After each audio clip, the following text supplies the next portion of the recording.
Hello, Shanthini. Lovely to see you. Thank Lovely you. to meet you, Emma. Yeah, thank you for joining me. So we're going to talk about all sorts of things today. I'm really doing this series around diversity and inclusion and what it really means and what Quakers are really like. You know, the rhetoric and the reality, if you like. But before we talk about things like that, I just wonder, Shantini, what's your history with Quakers? How long have you been involved, and what kinds of things have you been doing with Quakers? Okay, that's quite interesting. My husband and I, we were in Canada in 1995 with a 1 year old and a 6 year old.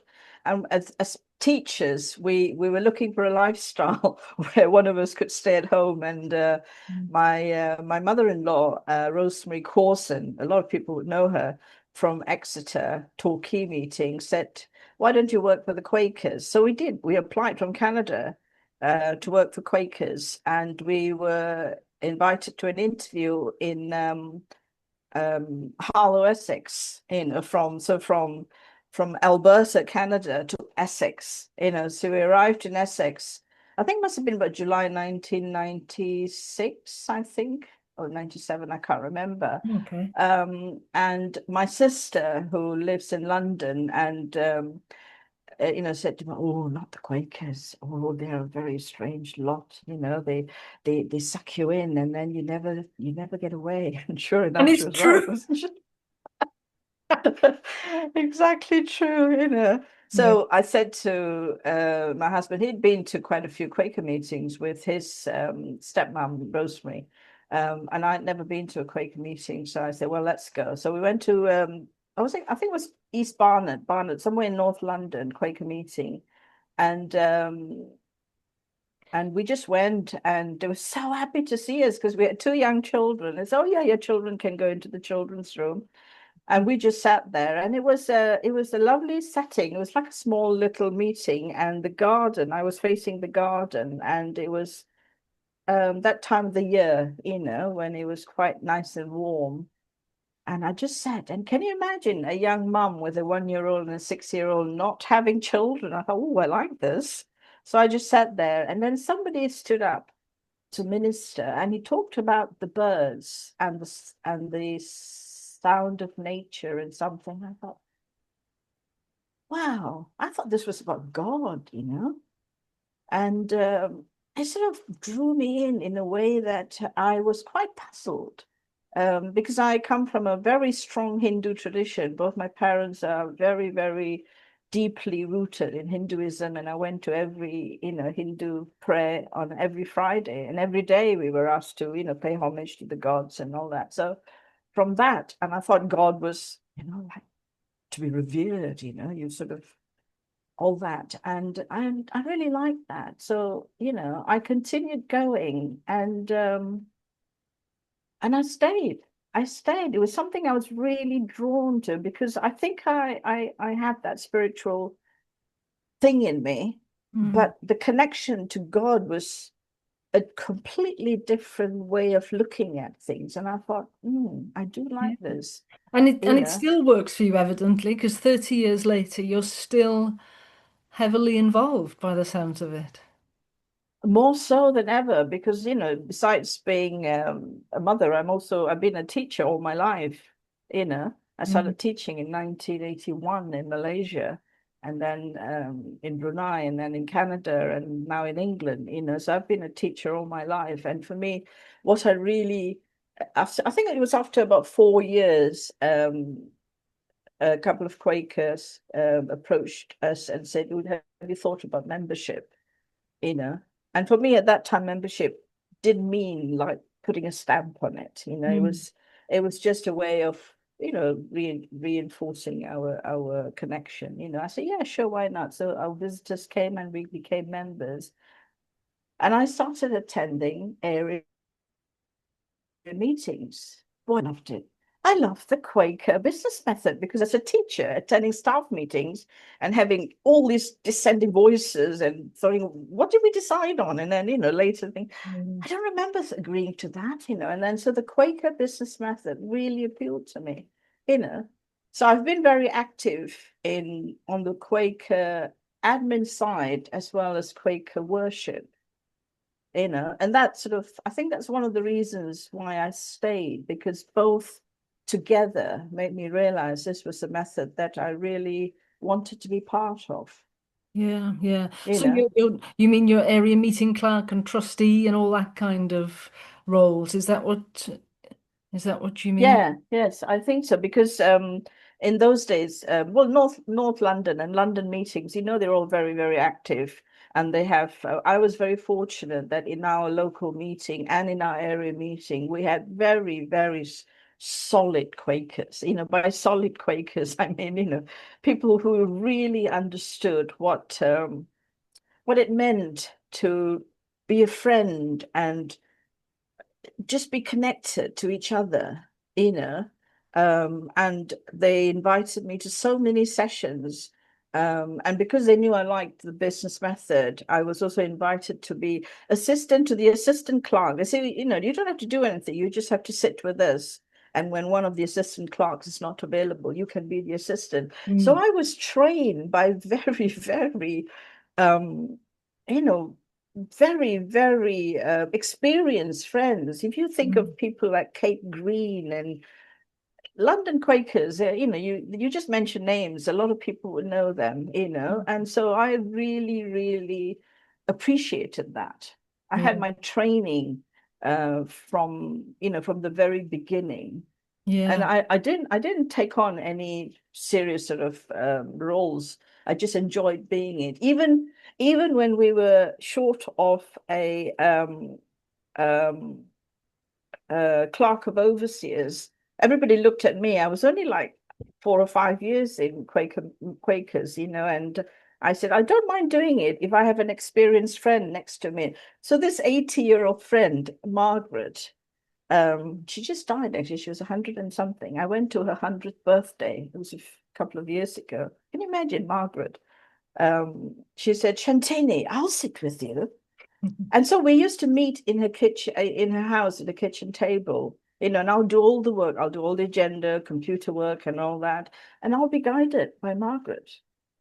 And it was just amazing. You yeah. know, she just sat there next to me and I'll do all the paperwork. And during um, overseers meetings, I do all the agenda and I'll prepare all the things and items and present all that.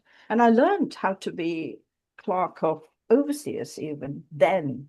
Mm, And I mm. was very new. So every process that I went through was a learning process, sort of guided by very, very good, efficient, active friends, Yeah, yeah. and I think I owe a lot of my training to early, early, early friends, my early friends, So Well, I, I I'm mean, very, it's a solid grounding, isn't it? If you've got such a long history over 30 years and to be willing, it sounds like you were willing to go for these bigger roles and to be guided. You've had a strong grounding in the whole method. I Um, did, yeah, no, I'm it just was, wondering then, because one of the things I'm trying to explore here is I'm not always as convinced that our processes are holding up at the moment, I'm a little bit concerned about some of the directions that friends are going in, and certainly that the some of the announcements coming out of Friends' House, I do worry that they're not deeply discerned and deeply grounded in in in what friends have discerned together. And I just wondered if those are the kinds of topics that you'd be happy to share any of your thoughts about.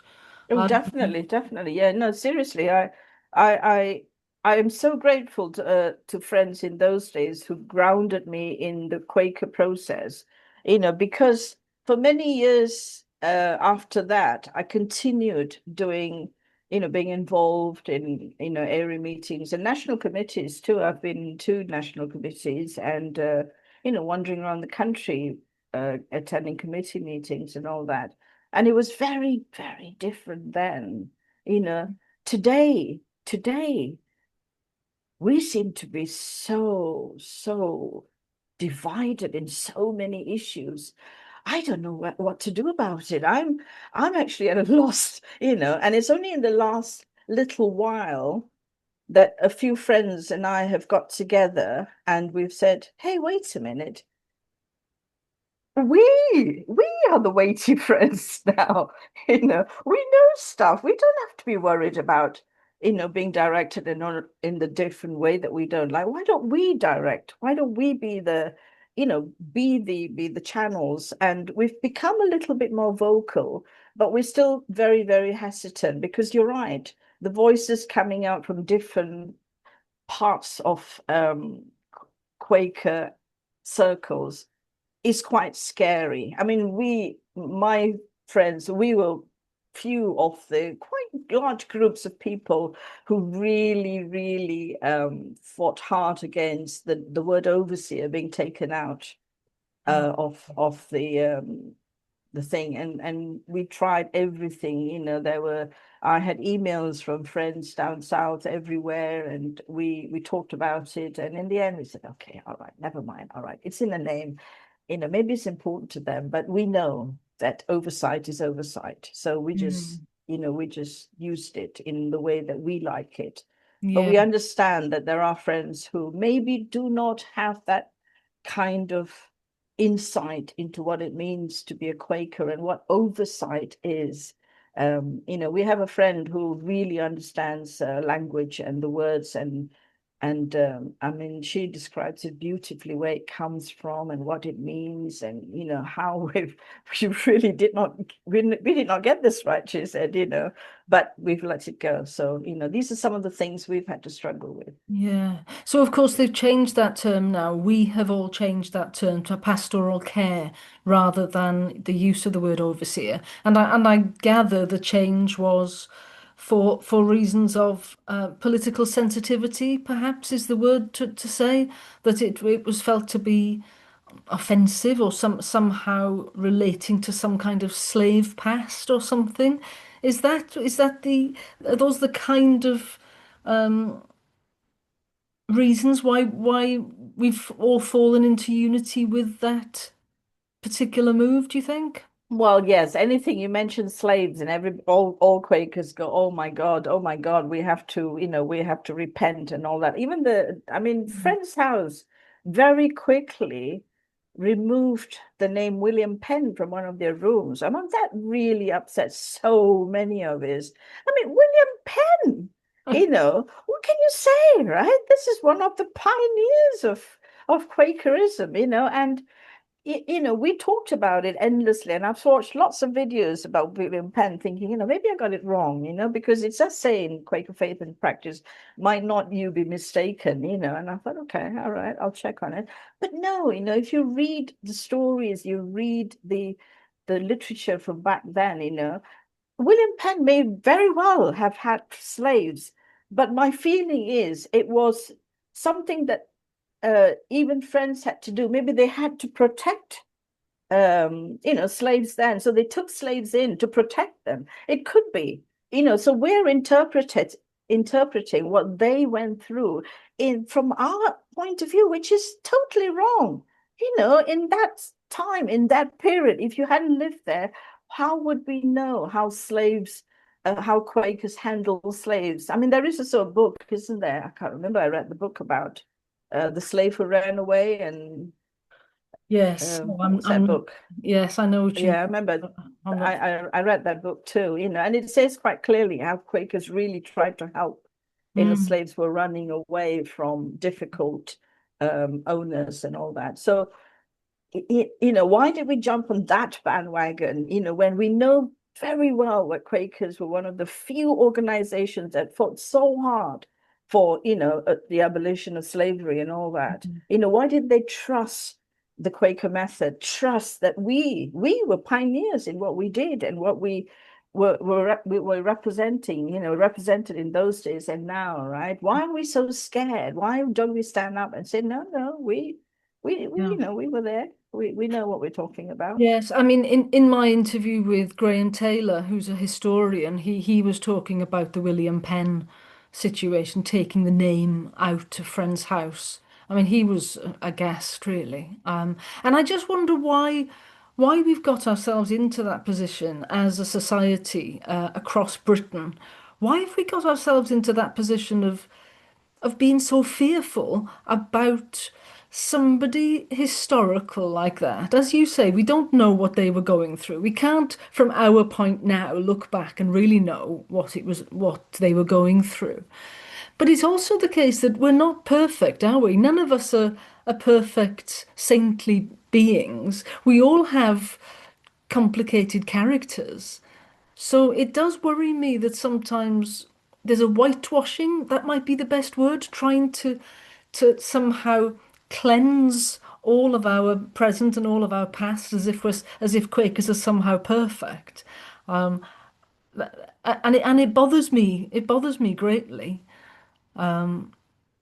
Is it Well, it something? bothers me. Yeah, it Mm, bothers me greatly too. And I think it's our discernment process, isn't it? We have somehow or other lost that wonderful method that Quakers, have been so good at for so many, I don't know, centuries. How old are we now? 450 years. mm, We were so good at discernment, and somehow or other we've lost that process. I mean, I was there in York in, what was it, 2010, nine. when we voted for same-sex marriage. Yeah. Yeah. You know, 2009. Yeah. um, yeah, I was there, and I remember thinking, wow, really? They took 22 years to decide, and still I remember there were people who were upset about it, and I was there in the great hall in York University, and thinking, wow, Quakers really are serious about their process, So they went through, I think it was 22 years, they said, from the very beginning of talking about it to deciding it and making sure that every angle was covered and people had enough time to process. Because, it was a big thing for a lot of Christians, Yeah. you know, Yeah. Yeah. and in the end, we were all delighted you know, that we reached a decision, because I remember the next morning we were in the news and people were talking about it at breakfast, and there was a sense of Quakers, we've done something. Yes. And I think, wow, we really are good at it. But I think lately, maybe the discernment process is like overnight. Wow, suddenly we found out, like I think, I'm not sure, because there's so many things that come out. When Quakers decided that we were an anti-racist, whatever, what's that organization? Anti-racist organization. Yes. Something like that, anyway. And I remember that there was a lot of um, disgruntlement, in the sense that sufferings that sat on it. A lot of friends felt that it had been rushed through, because I heard from people who were there that there was a lot of questions about, why are we rushing this? Why are we deciding it now? Why are we doing it now?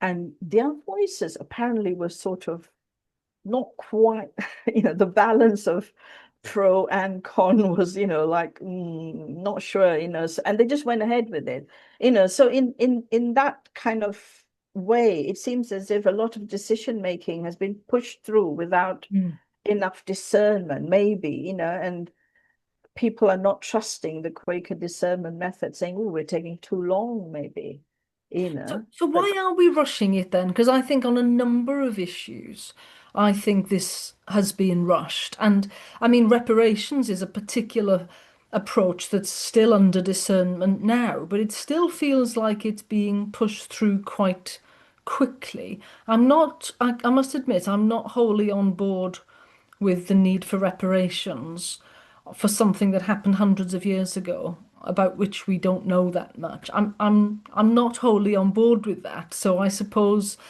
I want that discernment to be slowed down. But I wonder why we are feeling rushed through then. Do you have a sense of what the rush is about?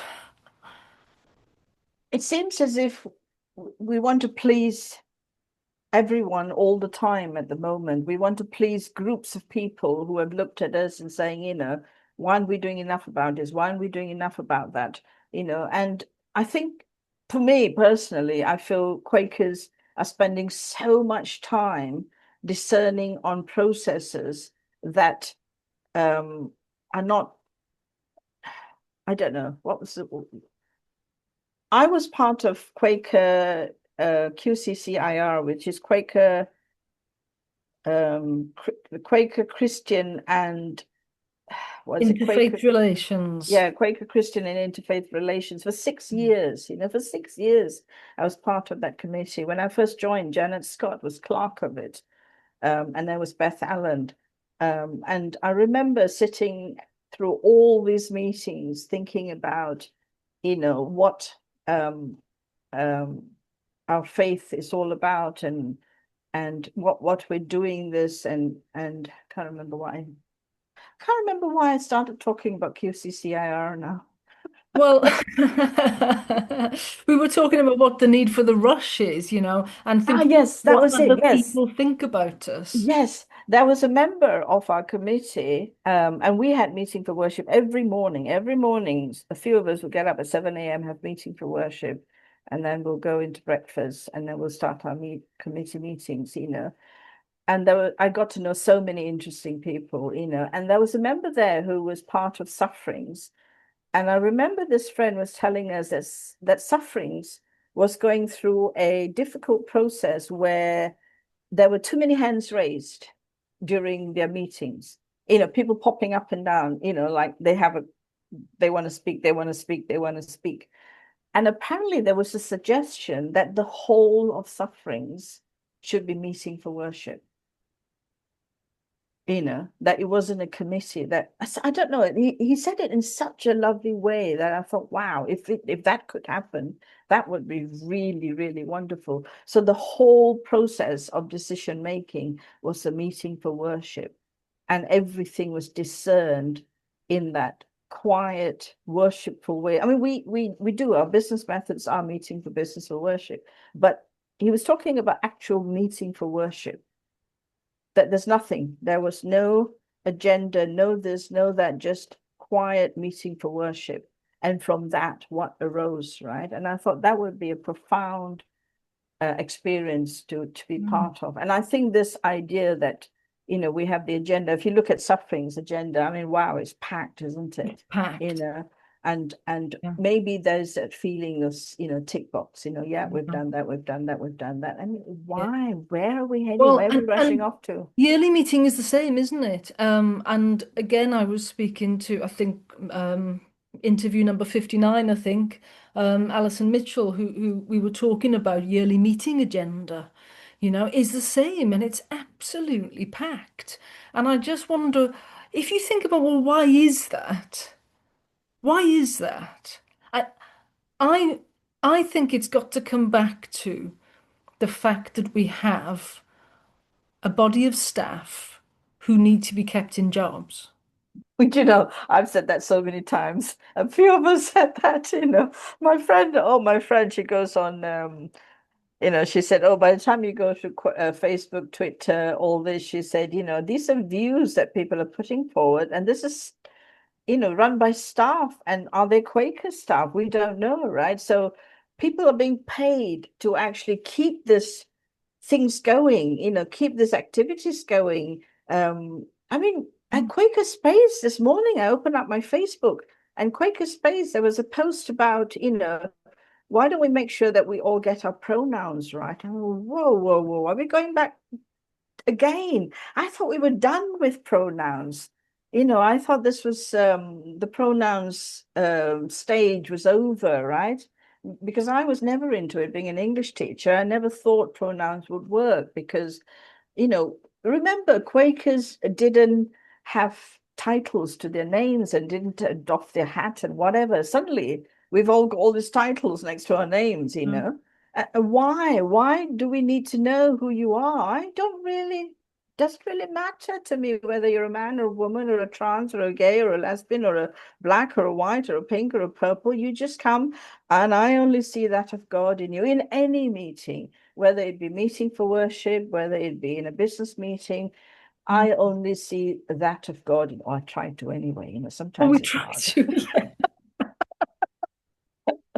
Yeah. Oh, Well, you're absolutely right. I mean, I certainly agree with you there. What I find, I don't know if ironic is quite the right word, but the pronoun thing in under thee and the thou was one of the earliest protests that Quakers did in the 17th century, and they stood out as a result of it. And that was all about, refusing to use, for the sake of politeness, a you rather than a thee and a thou.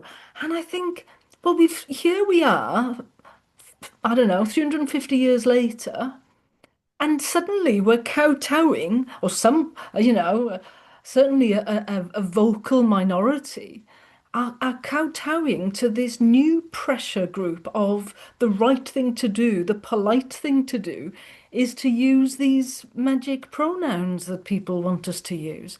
I find it astonishing that of all the groups, you would think Quakers would be able to resist that. And we haven't been able to resist it. The culture, the subculture somewhere is allowing it is having a great influence and it keeps cropping up time and time again. How come we weren't able to resist that? Or, I mean, we are still resisting it, but I'm quite struck by how we've been swept along in this cultural phenomenon as much as anyone else. I think, I mean, exactly. A lot of what's gone wrong with, at the moment is our rush to fall in line with everything else that's going on around the world. And I think Quakers have forgotten that we are a religious society of friends, that we are an organization that started off as silent worship, silence, and waiting in the spirit, waiting for the light to break through, waiting for an answer. There's waiting. We've stopped waiting. Everything's got to happen. And every kind of popular ideology we've just adopted. Oh, diversity. Oh, yeah, we've got to have diversity. I mean, the word diversity itself means divisive. We've just divided every one of us into so many different factions. Yeah. I find it's difficult to attend quite a few area meetings anywhere in the country, I think, because there's always be a group that has things differently. I don't think we were ever like that, though. I'm not sure. That's, yeah. What does diversity mean in Quakers today then? Because we hear a lot about it, don't we? We hear from, I don't know where, we hear this call to be that we need to be more diverse. Um, now, It's ridiculous. Sorry, go ahead. well, I'm really interested to hear why you think it's ridiculous. From my point of view, I'm a lesbian, so I'm drawn to Quakers because it's so open and welcoming, and I do think it's welcoming. And if you think like 20 years ago, we didn't always know that there was a religious society or a Christian church that would welcome us, and here we are as a very, very welcoming and lovely community to be part of. So, what kind of diversity are we seeking? Is it because we want people of different skin colours, or religious backgrounds, or political viewpoints, or class, or abilities? I don't know. So, go on. What do you think is ridiculous about it? Well, I mean, I come from Malaysia, as you know, right, where we have three very distinct groups, and we're very, very different. You look at the Indians with their dark skin and their religion, very strongly rooted in Hinduism. Then you look at the Malays, who are all Muslim, who are deeply, deeply rooted in their religion. And then you get Chinese, who have their ancestor worship and Confucian, but they're very, very deeply rooted in their cultural styles. So I come from a background where diversity is part and parcel of who we are, right? But when I came to the West, I was in Canada for 10 years, right? And I really liked that sense of, I don't know, it didn't matter that I was Asian and that I was teaching in a college in Canada, and I was just Shanthini. I wasn't Mrs. somebody, and I wasn't this. They addressed me by my first name. I thought, ooh, they're a bit casual. And I like that. I really like that just who you are. You're just Bill, you're just Emma, I'm just Shanthini. That's it. We're just who Mm. we are. And there was no focus on anything. And I think, the Canadians do it really well because they've got the North American Indians, and they've got, bloody hell, they've got every race in Canada, right? I mean, mostly broadly white skin, but nobody really cares, because they're all so different anyway. The Polish and the Russians and all that, they're also different, and the food's also different, but nobody cares.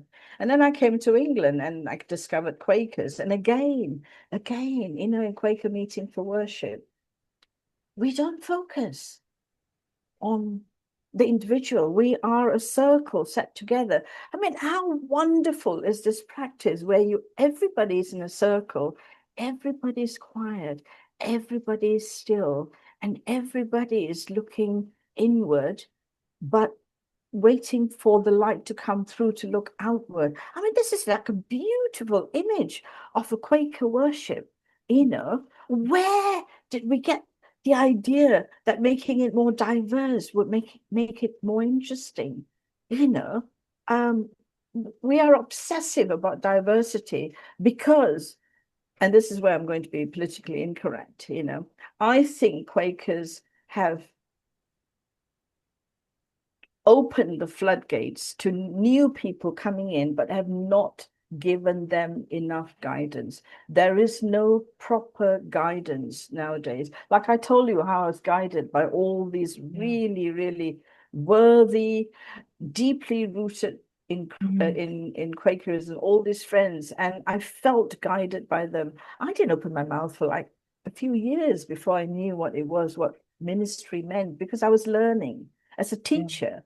For me, it was, the method I use. You come into a classroom, you don't start the first day by saying, I want to know what you're going to teach. No, you be quiet and you sit down. I mean, is it Pythagoras? I'm not sure whether it's Pythagoras Yeah. taught that if you come into one of his sessions, you remain silent for 5 years. 5 years before you're ready to ask a single question. Apparently, I don't know, but this is what a true learning is about. It's so deep. Why do you think you know anything within 5 minutes of coming, right? So we've got, okay, fine, anybody can come, even lesbians. I mean, really, even Asians, anybody can come, but you must wait. Not because you're a lesbian or Asian. No, we all wait. Nothing to do with your skin color. This is the practice. We all wait. We wait quietly for as long as it takes for that light to break through. And you can ask questions during tea time and during sessions, what is this? Why do we do it? Right? So I think we seem to have not focused enough on the training. I remember in the early days we have the Welcoming Friends Pact, we're becoming friends. We did all of that in our area meeting. We had all those sessions. People attended in their droves. Yeah. We were big on teaching and learning from each other. We were not, nobody was a boss. Everybody had Yeah. their input in, right? And I think not having this thing where, yes, everybody's welcome, but we have a method of learning. It may not be apparent, but you wait. When you're ready, you will be invited to a session. But Yeah. nowadays, I don't know, everybody thinks they have a right, can I attend every meeting? And then they stand up and they say, why are we not, marching for, and I think, oh dear, and I think suddenly it's like, and this is the other thing, right? Because we're all so nice, nobody ever tells anybody off. We don't do it. It's, young lady, sit down. We don't do that, do they? We just allow people, and by allowing it, we think we're being nice and open and friendly, but actually, you know, methods have infiltrated into our way of discerning and working and right ordering Yeah. that has become sort of filtered down, and suddenly right ordering, nobody knows what right ordering is, Yeah. and Yeah. nobody really understands the Quaker method of learning, which is actually not spoken about, but it's there. Mm. It's know. and I think you're absolutely right. We don't do that, and we don't therefore hold our boundaries very well. And because we're trying to be nice, we're easily manipulated. I mean, I am one of the people who does occasionally stand up and say that's not right. And I think manipulative people don't like that. Um, but there is manipulation, I think, in Quakers, and perhaps it's from people who haven't learned the quiet waiting ways. I don't know, but I do think we've lost that confidence to hold our boundaries where it matters and to hold to our methods. And as you say, just wait. Maybe we're not ready to move on this issue yet. What's all the rush? Mhm. It is. There's amazing need to rush through policies, methods of doing things. I mean, this whole racism thing. I mean, I just find that so ridiculous, because I mean, when you go to a Malaysian committee meeting, right, you get, oh, half the room is brown, half the room is Chinese, half the room, that's normal, but when you Mm. go to a committee meeting in the UK where, was it 80 something percent are white Europeans, right? You Yeah. expect the committee to be, maybe the odd, I used to call myself the odd token darkie, you see. Which is, people used to laugh at me, oh, Shanthini, you can get away with it, but we can't. But no, it was fine. I liked being the token darkie, right? Because, um, being a teacher, I didn't find any of that sort of difficult to say or talk about. And because my English is good, I was able to say words. I always verbalize my thoughts quite well, Mm. right?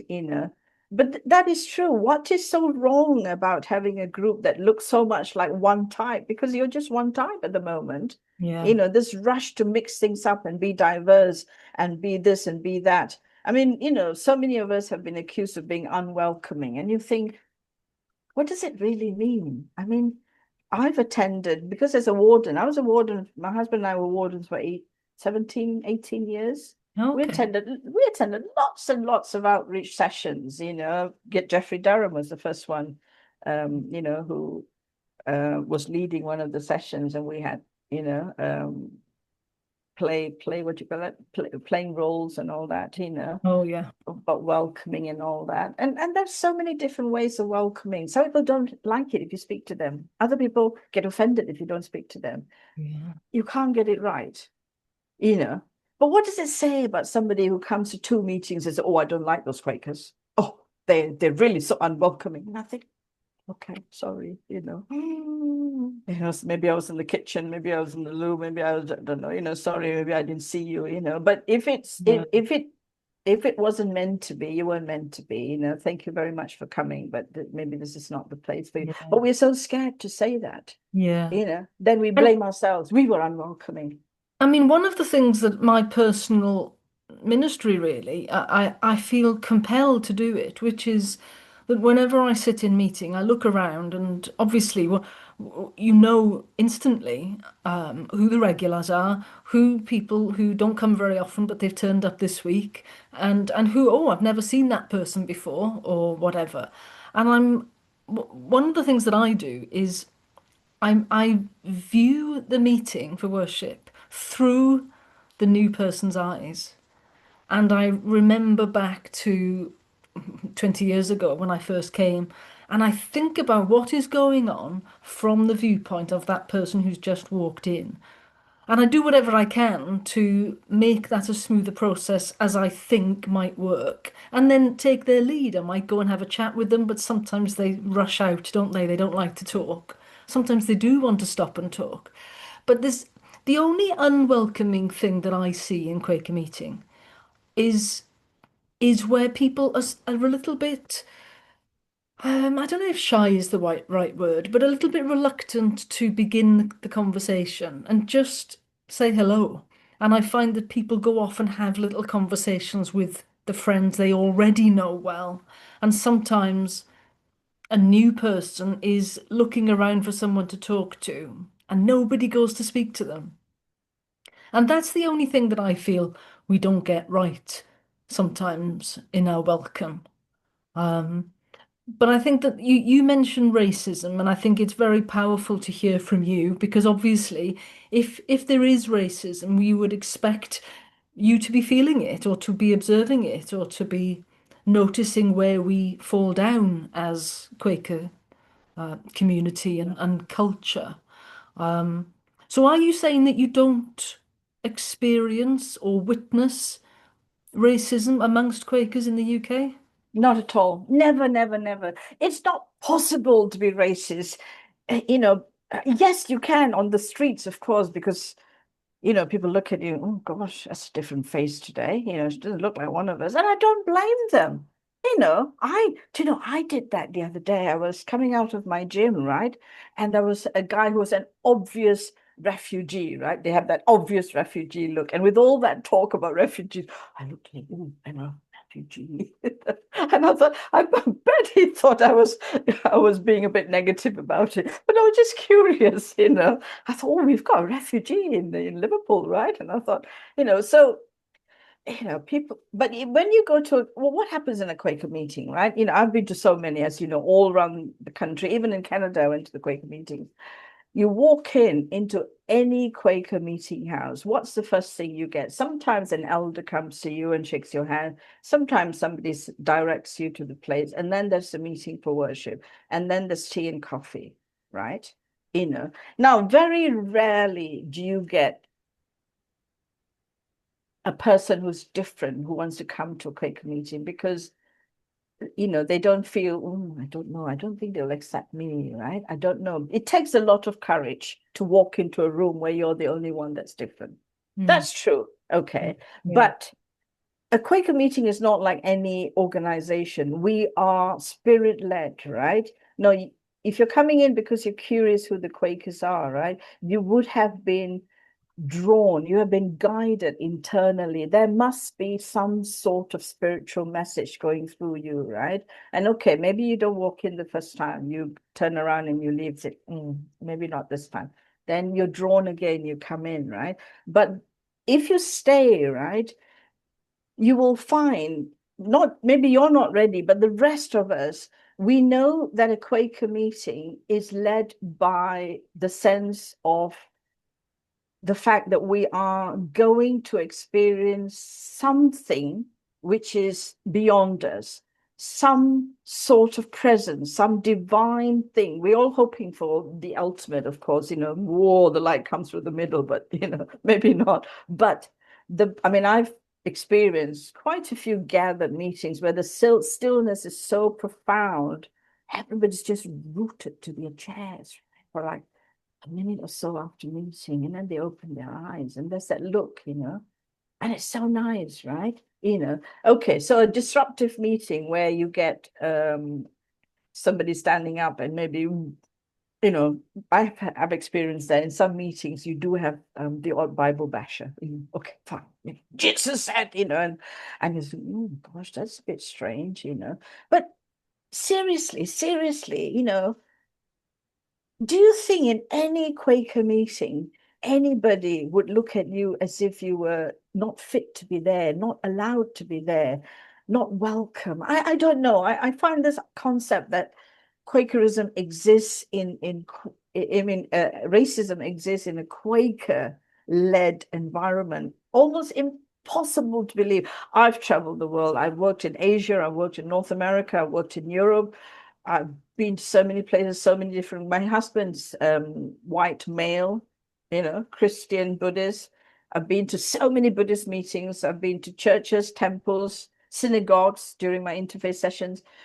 There's all sorts, right? But in a Quaker meeting, where did it start? Who started it? Now, I started reading about why Friend's House right now.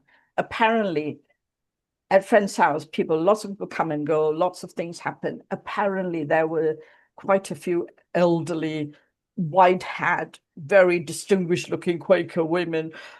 I heard some of them, did speak like, and where might that, in that sort of mem sahib way, right? But they do that to everybody, not just to you. I suspect, Right. Yeah. I suspect, because Yeah.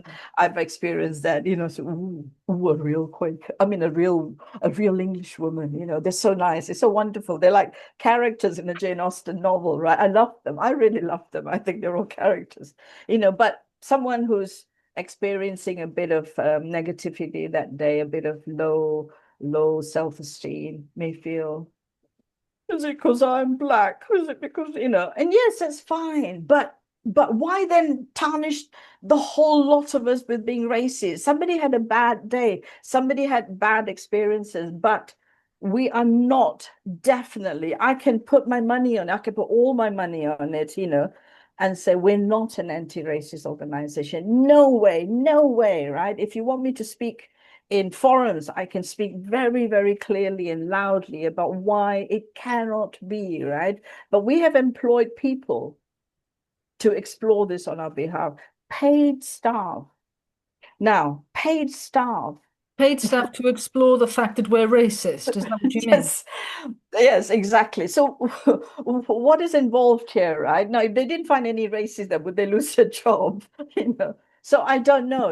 I think the fact that they would have to find, it's Yeah. just a systematic racism in Quaker institution is there, right? They would have to find it, wouldn't they? Because then, what's the point of employing them? I don't know. I'm not out to get anybody, but I think we have taken the wrong path here, and I think we should shut everything down. Everything should go back to ground roots. There should be no friend's house, no recording clerk. Let's just have area meetings, all individually coming from grassroots level, making the decisions, and how we come together as a Britain yearly meeting. I don't know. I'm just saying, that there's been too much top heavy management. We were supposed to be bottom up, and now everything is top down. Everything, And as a trustee,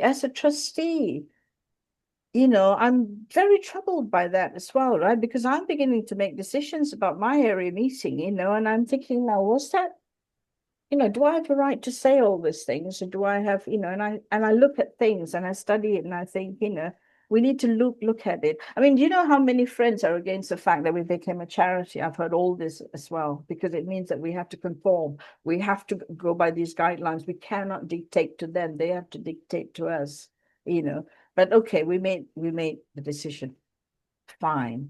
But can we go back to some method of becoming an organization that is not so top heavy, right? Maybe even the recording clerk should have a fixed term where after 6 years, Yeah. maybe 10 years, we have a new recording clerk which sees things with fresh eyes. I've Well, nothing that's right. against recording clerks. I've nothing against anybody. But, Yeah. the reason There's why no fresh ideas anymore, is there? There's no fresh eyes. It's been such a long time. I think you're absolutely right. I mean, one of the things that I've stopped doing is giving to yearly meeting. I can't believe it, but about a year ago, I just decided the only thing I can do in all conscience is no longer fund central work at friend's house. I mean, I'm astonished that I've reached that position, but I have. I no longer financially support central work. Um, because I think we've lost our way. I think we've got too many staff. Way too many of them are not even Quakers. So now the tail is wagging the dog. I mean, we've really got a central staff which is very big, very influential, very determined to follow their path and rush the rest of us along. And I'm really surprised because I remember first coming to Quakers being really deeply impressed by the fact that there was a Quaker United Nations office and really big things like that. Wow, that's fabulous, and I really wanted to support all of that. But what I've realized coming back to diversity is, if we did say, well, we're overly white and we want to encourage more racial diversity, part of the thing that makes me think, well, many of the non-white people I know, so the friends of mine who are Asian and black, typically they're more right wing than me. typically they're more conservative, they're more religious, whether that's Hindu or Muslim or Christian. They're certainly not in favor of same-sex marriage, for example. So typically, now not all of them, but typically they're more right wing. And even if they're centrist, Quakers have become this political project, it seems to me, which is everything the Guardian says. I don't know how else to put it. And it fundamentally feels to me, and this is just my own personal observation, we will never attract huge numbers of other racial groups in the UK while we have this political mindset that Quakers are left wing, Quakers are socialist, Quakers are net zero advocates, Quakers are vegans. While we've got this narrow prescription of a particular set of viewpoints, we're never going to get anything other than your typical Guardian reader. That's it. That's what we will attract. And that for me is the biggest weakness. Which is exactly what we're doing now. We're attracting all the people who have all this little pet, very passionate. Fine, they're very passionate about their, what they believe in, what they know to be very true. That is completely fine.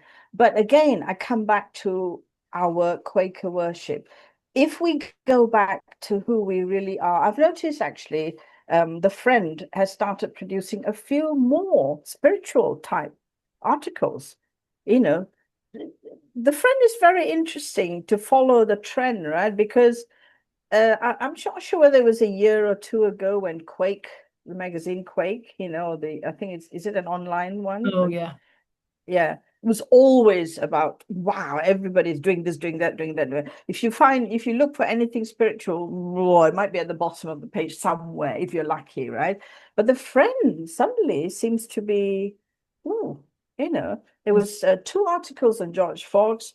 Last time was John Lampen on, accepting others' views. Mm. It's been lots of interesting articles. And I thought maybe even the Friend is realizing that there Mm. is a need to come back to who we are, right? And we as Quakers, we need to come back to our way of worship, which transforms.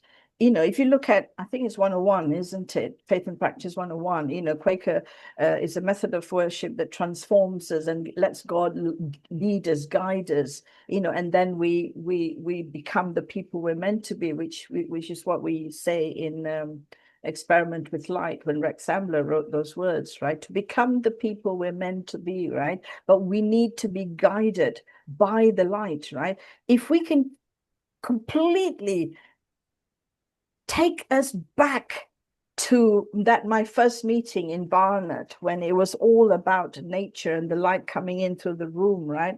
And then touched me in a way that I thought, wow, these people have something worth noting, right? I am convinced there will be so many people out there who want this. They may be passionate about net zero or being a vegan and all, that's fine. But what we offer is not that. What we offer is experiencing the light breaking through and touching that place where something more than you is happening, and you come back again, and then it grows, and then suddenly you're in a place where, oh wow, I turned 68, I think it was last week, 2 weeks ago, and I can truly say, right, after 30 odd years of worship and talking about being Quaker, and even Jeffrey Durham had me in his book about being Quaker, it happens, it works, it is true, it is a method that works, and more of us, you, me, a lot more of us should talk about it. It is a method that works, but Mm. you've got to wait, you've got to be patient, you've got to be willing to allow the light to break through, and you've got to let others teach you. Look around, see how many people, like you said, I do that as well. In my first meeting, everybody sat in the same chair that they sat in, and if somebody died, that chair was not sat on for about a year, right? It was really profound. We always, that's. that's Mary's chair, you know. Not that we don't allow newcomers to sit, but, you know, everybody knew, right? And it was that solid. Everybody was there every Sunday. You know, if there was a new member, they came and they sat anywhere, and new members stayed. In those days, they stayed. They came back saying, I wonder what this group of people is about, you know. Yeah. But now, I don't know. Now, I think because our message is not focused enough, you know, suffering is saying we must do this, and then every meetings are saying, you know, we need to decide about this, we need to decide about that. And the latest, I mean, my God, the latest, everything is about toilets. I mean, where did we go from worship to toilets? I mean, this is just unbelievable where we have allowed ourselves to be dragged into, right? You know, and we really need to be able to speak loudly and clearly that we have a method of worship which allows God to transform us, or the divine, the light, something to transform us. Do you want to be transformed? You Mm. know, not just, you know, a new nose or nothing. No, you know, really some divine purpose. Why are we here? Why are we humans put on earth, right? Is it just to attain net zero? I don't think so. Well, that may be important, but we have a purpose, and our purpose is to seek the kingdom of heaven. You know, it's powerful, it's beautiful, it's important, it's relevant, still is relevant. George Fox talked about, you know, I don't know, I think there's a book called, you know, Enter the Kingdom of Heaven, something like that. There is a book, you know. Anyway, we need to talk like that. You know, why are we so scared about talking Yeah. like that? Yeah. You know, Yeah. Jesus. You know, I wrote an article for the Friend in way back in the 1990s about um coming into Quaker membership. I was terrified because I was not a Christian. I said, oh, no, I'm not Christian, I'm a phony, you know.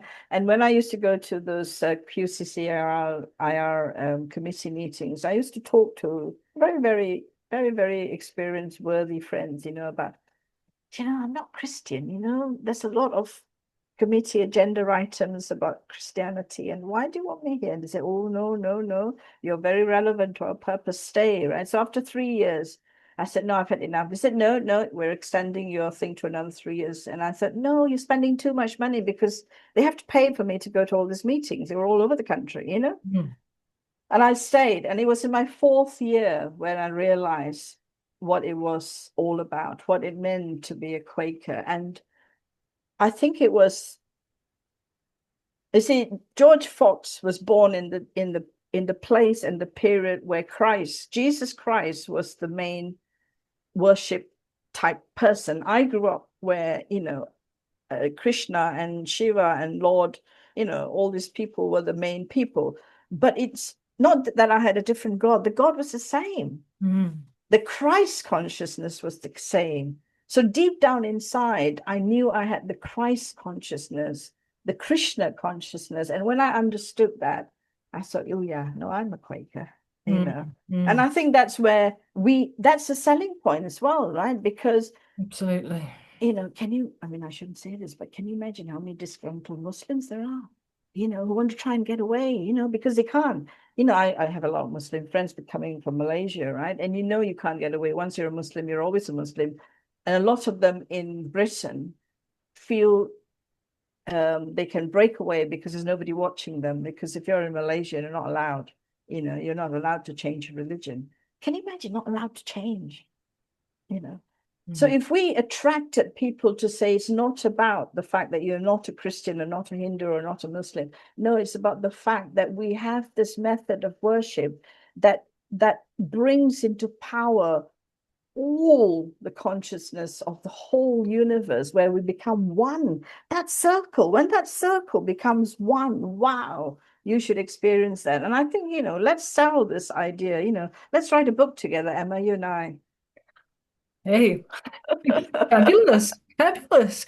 I mean, this is music to my ears because obviously chaplaincy is the main thing that I use as an example because every week I'm going into a place where nobody's heard of Quakers, and I don't even mention to them sometimes that I'm a Quaker. It just doesn't come up in conversation. I say, would you like to come to the quiet group? I'm going to teach you how to center down, and we might have some readings, and I'm going to teach you to still the mind and to find the peacefulness of God's presence.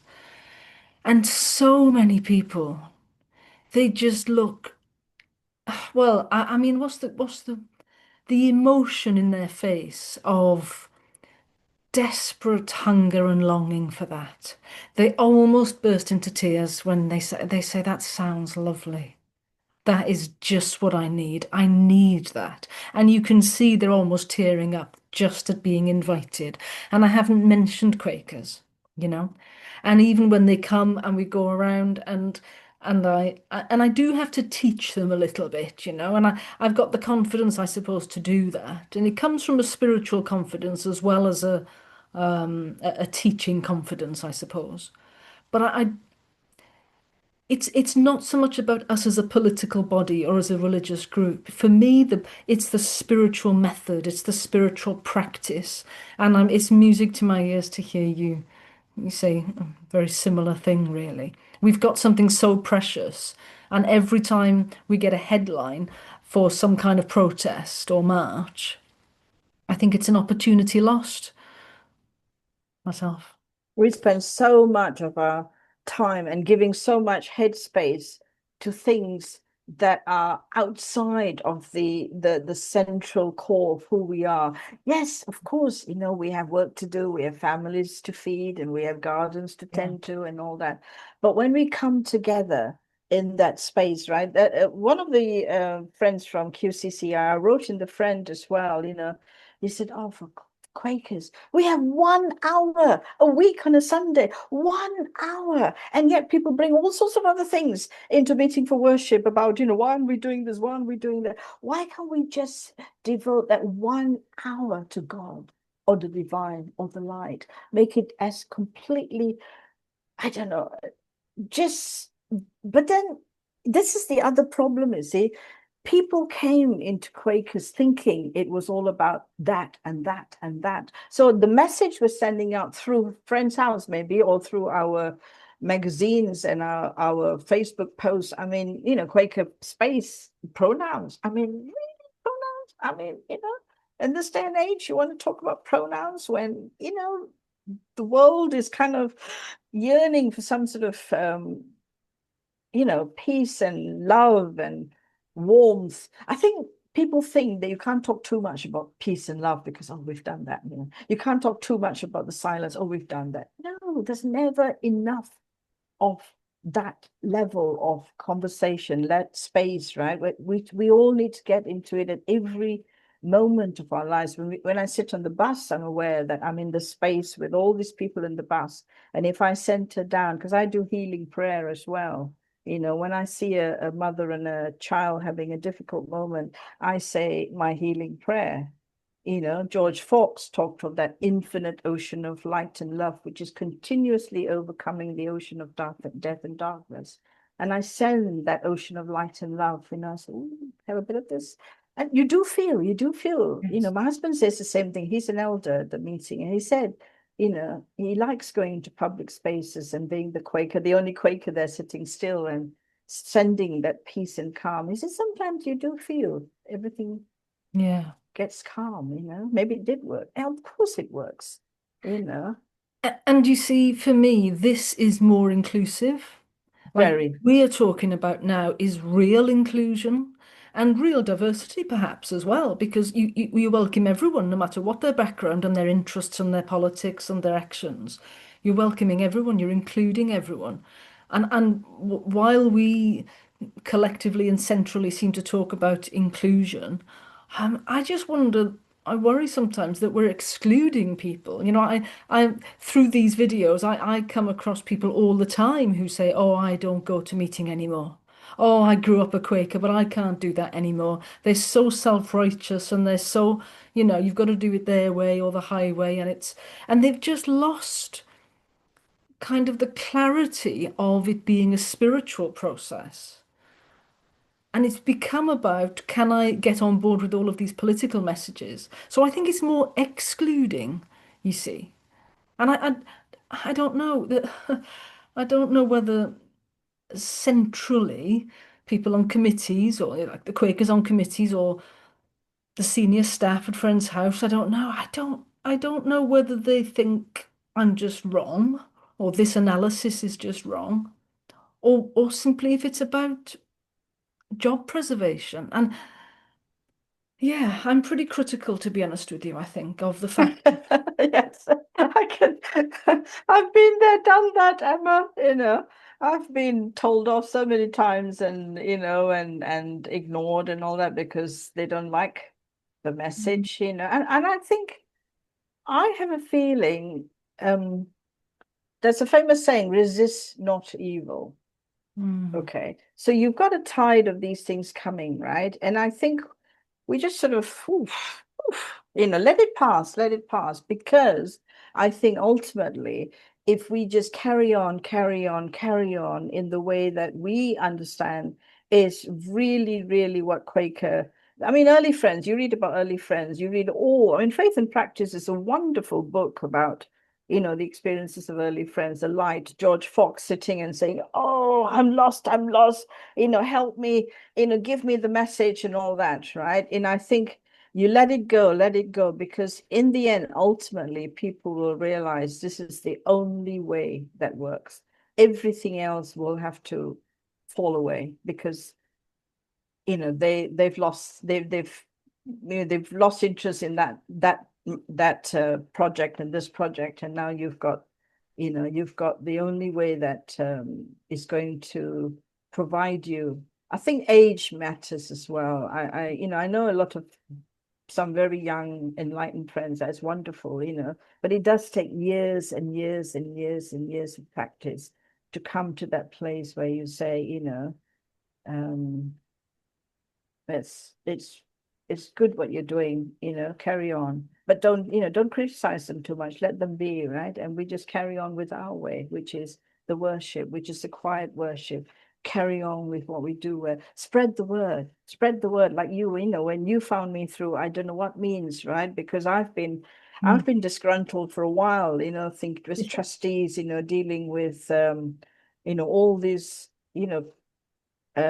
things that we are responsible for, the assets and the finances of the area meeting. So we have to be very focused, but things that we do. But when it comes to Quaker worship, let's just remind ourselves that our method works, that we have a method that is about 400 years old, I think, because we just celebrated Fox's 400th birthday, didn't we?